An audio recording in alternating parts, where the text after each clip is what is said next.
All right, so this is obviously I think the third time this season that Thomas wrestled this opponent from Campbell, and obviously for this match it was a lot on the line, because this was for a berth, an automatic berth to go to the national tournament in this true second match, and so right away Thomas gets to his opponent's leg attack here, and hopefully.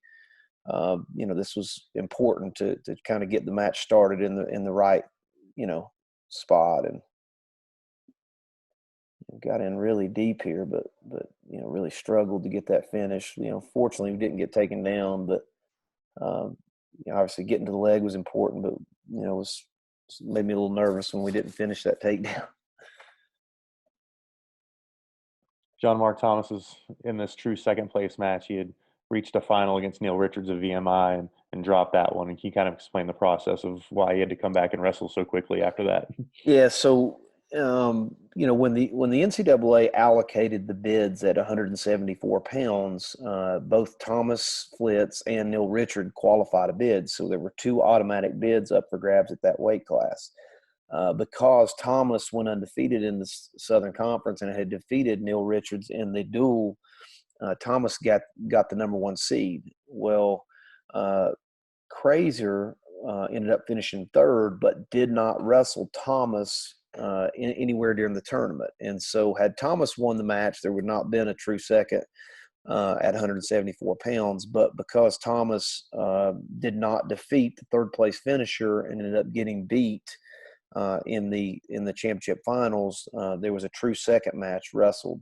And so obviously this match, I think there might have been two others. I know at 149 there was a true second match, and I can't remember what the other one was. But basically, it's just if there's more than one bid allocated, the person who finishes third, if they did not wrestle the opponent that finishes second, then you have a true second match to determine that automatic bid. And so that's what put Thomas in this match, is when he was the number one seed, got upset in the finals. He had to wrestle for this true second match to claim his berth that he qualified for the national tournament. And that's got to be a tough thing, not only a quick turnaround, but you're coming around off of a highly competitive match against a guy like Neil Richards. Yeah, Thomas gets another. That's Thomas's probably best leg attack. He's great at getting to that single leg. Sometimes opponents, he gets a little bit of problems finishing here, but does a good job shelving the leg, capturing the far ankle, and finishing this takedown right at the end of the first period here. So, obviously extremely important right here. Not only that he gets the takedown, but with short time remaining, finishes the period on top was really important. To kind of get that takedown, not allow an escape there at the end of that period. I can't remember. What was the question you were asking me, Brett?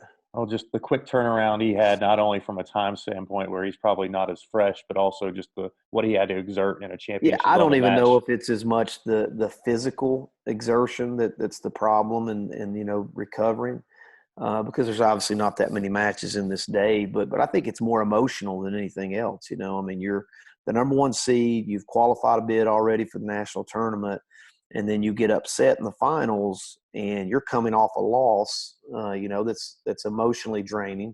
And then you've got to go right back out and wrestle an opponent who basically has nothing to lose. They finished third in the tournament. And so it's kind of just for them, everything's gravy at this point. They get an opportunity to wrestle for a bid that they didn't qualify.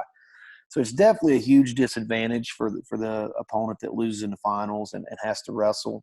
But I thought Thomas did a great job here of, kind of taking control of the match early. He's up to a 4-0 lead here right away.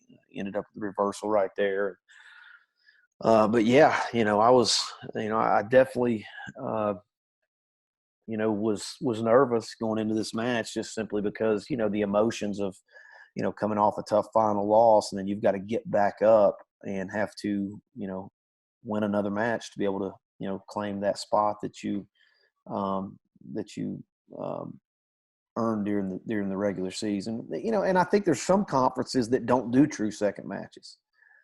For that very simple reason, is they figure that the person who qualified the bid deserves to get the bid regardless of what happens at the tournament. But I also think that there's circumstances where it's worked against us, but as far as big picture, I think it's good to have a true second match, because sometimes seeding can be a little bit screwy and things like that, and so you want to make sure that the guys have to earn it, and this forced Thomas to have to earn it, and earn it the day of, because really you want to make sure that you're wrestling your best in March.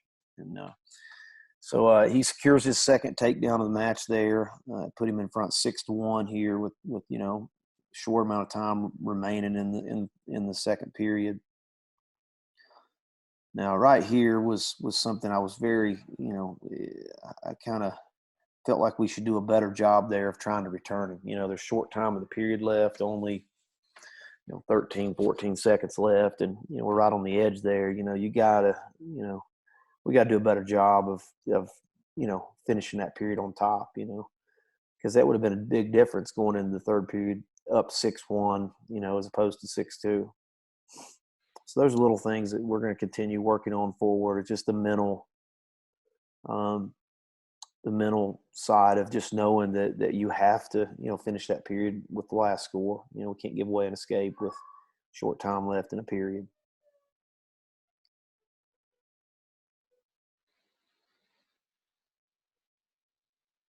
He's doing a good job here of kind of keeping weight on that foot, stretching his opponent out, building his riding time right here. It's also taking a lot out of his opponent physically,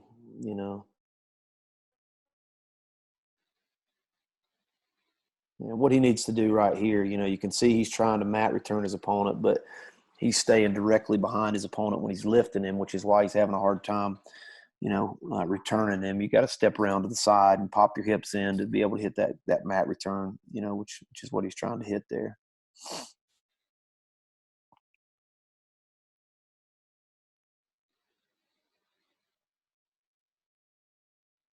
Gets to another leg attack here.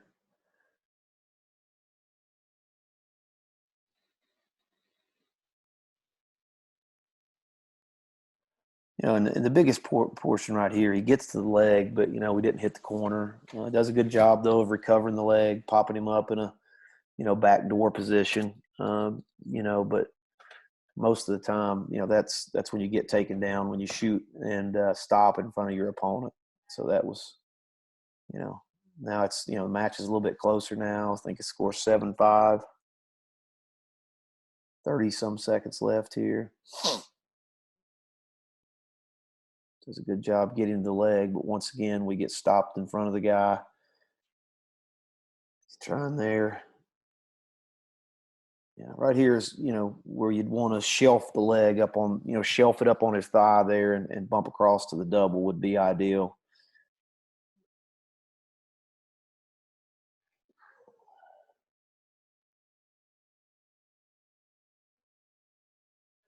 A lot of emotion there from Thomas, of just for him. I think he got the most improved wrestler on your team this year, of just what you saw out of him this year to make the strides he did.